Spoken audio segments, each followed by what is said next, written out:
तारीख थी 22 जनवरी 2022। हरियाणा के सोनीपत जिले के कन्नौर थाने में एक 22 साल की लड़की की गुमशुदगी की रिपोर्ट दर्ज करवाई जाती है। रिपोर्ट दर्ज होते ही पूरे पुलिस महकमे में तहलका मच जाता है, क्योंकि गायब होने वाली लड़की ने कुछ समय पहले ही एक प्रतिष्ठित एग्जाम पास करके कनाडा की बड़ी यूनिवर्सिटी में एडमिशन पाते हुए जिले भर में चर्चा बटोरी थी और फिलहाल कनाडा में रहकर पढ़ाई कर रही थी। वो लड़की हाल ही में वापस हरियाणा आई थी। केस दर्ज होने के बाद मामले की जांच के लिए केस क्राइम ब्रांच को सौंप दिया जाता है। महीनों तक जांच चलती रहती है, लेकिन पुलिस के हाथ खाली ही रहते हैं। मगर 9 महीने बाद एक ऐसी सच्चाई से पर्दा उठता है जिसे सुनकर हर किसी के होश उड़ जाते हैं। इस लड़की को प्यार हुआ था, मगर प्यार में उसे धोखा मिला और इस धोखे की इतनी बड़ी कीमत उसे चुकानी पड़ी कि किसी ने कल्पना भी नहीं की थी। पूरी कहानी सुनकर आप भी चौंक जाएंगे और शायद आप भी प्यार करने से पहले 10 बार सोचेंगे। इस घटना को अंजाम देने की पीछे की वजह बहुत ही अजीब थी। तो आखिर क्या है इस घटना की पूरी कहानी? लड़की के साथ क्या कुछ हुआ था और घटना के पीछे की वजह क्या थी? चलिए जानते हैं सब कुछ डिटेल से इस वीडियो में। आप खुद को और अपनों को भी सुरक्षित रख पाएं, इसलिए भी इस केस के बारे में जानना बहुत जरूरी है। तो चलिए कहानी शुरू करते हैं, मगर पहले जल्दी से क्राइम की कहानी चैनल को सब्सक्राइब कर बेल आइकन जरूर दबा लीजिए। दोस्तों, हम हरियाणा के मशहूर मोनिका केस की बात कर रहे हैं। 22 साल की मोनिका हरियाणा के रोहतक जिले के बलंद गांव की रहने वाली थी। बचपन से ही मोनिका पढ़ने में काफी तेज थी, इसलिए परिवार वाले इसे बहुत आगे तक पढ़ाने का फैसला करते हैं। मोनिका भी उनकी उम्मीदों पर खरी उतरती है और लगातार पढ़ाई में बेहतर करती रहती है। एक समय बाद मोनिका कनाडा की एक यूनिवर्सिटी से पढ़ाई करने का फैसला करती हैं। परिवार वाले भी मोनिका के इस फैसले में उसका साथ देते हैं, मगर समस्या ये थी कि कनाडा जाने से पहले मोनिका को एक एग्जाम क्लियर करना था। इसी एग्जाम की तैयारी के लिए मोनिका अब अपने घर को छोड़कर हरियाणा के सोनीपत जिले के कन्नौर में रहने वाली अपनी मौसी के पास आ जाती है। मौसी के पास आने के पीछे का कारण था कि यहाँ रहकर मोनिका अच्छे से पढ़ाई कर सके। यहाँ रहते हुए मोनिका अच्छे से पढ़ाई करने लगती हैं, मगर इसी पढ़ाई के दौरान एक दिन उसकी नजर पड़ोस में रहने वाले एक लड़के से मिलती है। एक दिन, 2 दिन होते होते आए दिन अब उस लड़के और मोनिका की आंखें चार होने लगती हैं और देखते ही देखते दोनों एक दूसरे को दिल ही दिल में पसंद करने लगते हैं। जिसे मोनिका पसंद करने लगी थी, उस लड़के का नाम सुनील उर्फ शिल्ला था। बहुत जल्द मोनिका सुनील के प्यार में पड़ जाती है और दोनों एक दूसरे को दिलो जान से चाहने लगते हैं। इसी बीच मोनिका का एग्जाम भी आता है और वो IELTS एग्जाम पास करते हुए कनाडा जाने के लिए एलिजिबल हो जाती है। मोनिका की इस कामयाबी पर घर वाले बहुत ज्यादा खुश होते हैं। मोनिका की इस कामयाबी की चर्चा जिले भर में होती है। सभी कागजी कार्यवाही पूरी करने के बाद फाइनली अपनी पढ़ाई के लिए मोनिका 5 जनवरी 2022 को कनाडा चली जाती है। कनाडा जाकर मोनिका बिजनेस मैनेजमेंट का कोर्स करने लगती है। अभी मोनिका को गए कुछ ही दिन हुए थे कि सुनील फोन पर मोनिका को शादी करने के लिए जल्द से जल्द भारत बुलाने लगता है। सुनील की जिद की वजह से मोनिका महज 17 दिनों बाद कनाडा से वापस भारत आ जाती है। 17 दिनों बाद यानी 22 जनवरी 2022 को मोनिका बिना अपने परिवार वालों को बताए कनाडा से वापस हरियाणा आ जाती हैं।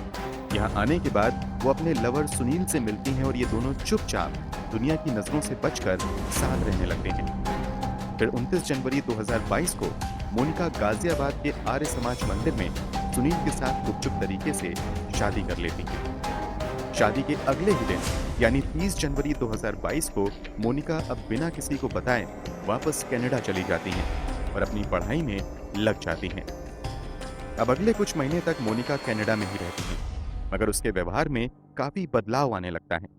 जब भी उसके परिवार से कोई उसे फोन करता था तो मोनिका अक्सर कॉल काट दिया करती थी या फिर बातों को टाल देती थी। ऐसा अप्रैल महीने तक चलता रहता है। अप्रैल महीने के अंत तक स्थिति ऐसी बन जाती है कि मोनिका अपने परिवार के सभी रिश्तेदारों का फोन उठाना तक बंद कर देती है। यहाँ तक कि कोई करीबी रिश्तेदारों के नंबर को ब्लॉक लिस्ट में भी डाल देती है। कुल मिलाकर परिवार वाले चाहकर भी मोनिका से संपर्क नहीं कर पा रहे थे। अब अगले कई दिनों तक मोनिका के परिवार वाले मोनिका से संपर्क करने की कोशिश करते रहते हैं, मगर कहीं भी मोनिका का अता पता नहीं चलता है। अंत में मोनिका की मौसी कन्नौर थाने में जाकर मोनिका की गुमशुदगी की रिपोर्ट दर्ज करवाती है। इस रिपोर्ट में मोनिका की मौसी अपने पड़ोसी सुनील पर मोनिका के अपहरण का शक जताती है। इस रिपोर्ट के आधार पर कन्नौर पुलिस अपनी जांच आगे बढ़ाती है, मगर जांच की रफ्तार इतनी धीमी थी कि मोनिका के परिवार वाले हरियाणा के मुख्यमंत्री और फिर गृह मंत्री तक अपनी गुहार लेकर जाते हैं कि इस केस को क्राइम ब्रांच को सौंप दिया जाए।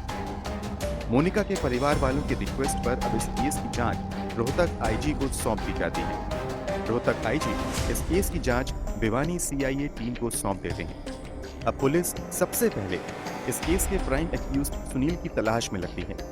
काफी कोशिशों के बाद भी सुनील का कहीं अता पता नहीं चलता है, मगर पुलिस वाले हिम्मत नहीं हारते हैं और अपनी मेहनत जारी रखते हैं।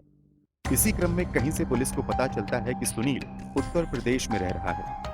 बस इसी गुप्त सूचना के आधार पर पुलिस छापेमारी करके उत्तर प्रदेश से ही 2 अप्रैल 2023 को सुनील को गिरफ्तार कर लेती है। गिरफ्तारी के बाद सुनील को स्थानीय अदालत में पेश किया जाता है, जहां से 8 दिनों के पुलिस रिमांड में उसे भेज दिया जाता है। इसके बाद सुनील से पूछताछ का सिलसिला शुरू होता है। शुरू में सुनील पुलिस के सभी आरोपों को निराधार बताता है और खुद को बेगुनाह बताते हुए कहता है कि मोनिका के परिवार वाले उसे फंसा रहे हैं। मगर पुलिस सुनील की मीठी बातों में आने की बजाय अपने अंदाज में पूछताछ शुरू करती है। पुलिस की सख्ती के आगे सुनील की सारी चालाकी फेल होने लगती है और फिर एक हैरान कर देने वाली सच्चाई से पर्दा उठता है। सुनील बताता है कि मोनिका से उसकी पहली मुलाकात तब हुई थी जब मोनिका अपनी मौसी के यहाँ पढ़ने के लिए आई थी। तब सुनील मोनिका की मौसी के यहाँ से दूध लेने आया जाया करता था।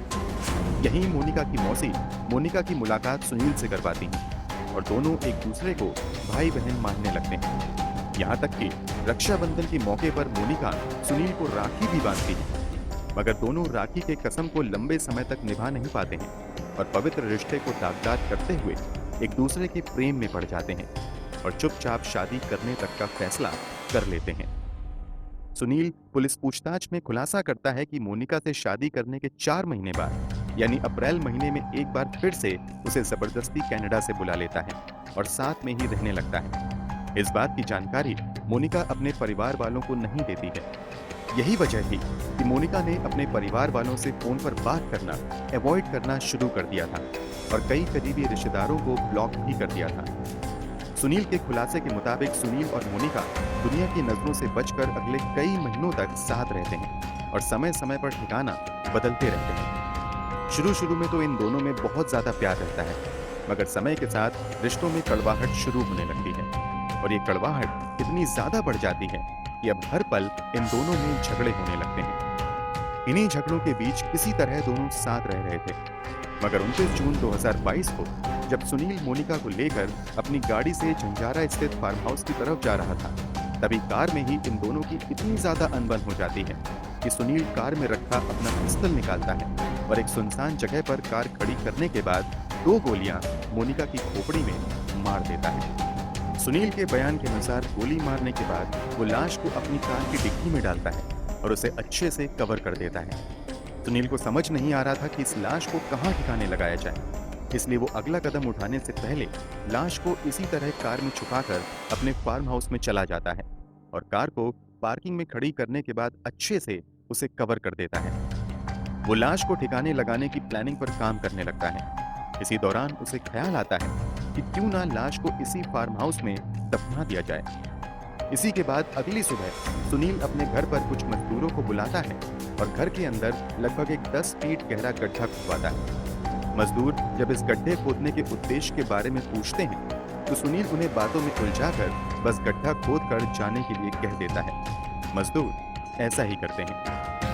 मजदूर के चले जाने के बाद सुनील बड़ी सावधानी से कार से शव को उतारता है और गड्ढे में दफना देता है। सुनील ने इस अपराध को इतनी सफाई से अंजाम दिया था कि किसी को उसके गुनाह की भनक तक नहीं लगती है और वो अगले कई महीनों तक अपनी जिंदगी जीता रहता है। सुनील के इस खुलासे से सभी हैरान रह जाते हैं और फिर उसी की निशानदेही पर भिवानी क्राइम ब्रांच की टीम सुनील के फार्म हाउस पर छापा मारती है और मजदूरों की मदद से गड्ढा खुदवाया जाता है। लगभग 10 फीट की खुदाई के बाद पुलिस मोनिका की कंकाल को बरामद भी कर लेती है। उस कंकाल को फॉरेंसिक लैब में जांच के लिए भेज दिया जाता है। पुलिस जांच में एक और हैरान कर देने वाला खुलासा ये होता है कि 22 साल की मोनिका, जिस 37 साल के सुनील के प्यार में पागल हुई पड़ी थी, वो सुनील पहले से ही शादीशुदा था। उसके 2 बच्चे भी थे। सुनील के खुलासे के बाद उसे जेल भेज दिया जाता है, जबकि पुलिस और पुख्ता सबूत जुटाने में लग जाती है। इसी क्रम में कुछ महीनों की मेहनत के बाद पुलिस सुनील की ही निशानदेही पर वो पिस्टल भी बरामद कर लेती है, जिसका इस्तेमाल मोनिका की हत्या में किया गया था। इतना ही नहीं, फॉरेंसिक लैब की जांच में खुलासा होता है कि उसी पिस्टल से चली गोली अभी भी मोनिका की खोपड़ी में फंसी हुई थी। अब लोगों के जहन में एक सवाल आने लगता है कि जब सुनील मोनिका से इतना प्यार करता था, तो आखिर ऐसी क्या बात हो गई कि सुनील ने मोनिका की जान ले ली। पुलिस भी मर्डर के मोटिव का पता लगाने के लिए सुनील से मोनिका की हत्या के पीछे का कारण जानने की कोशिश करती है।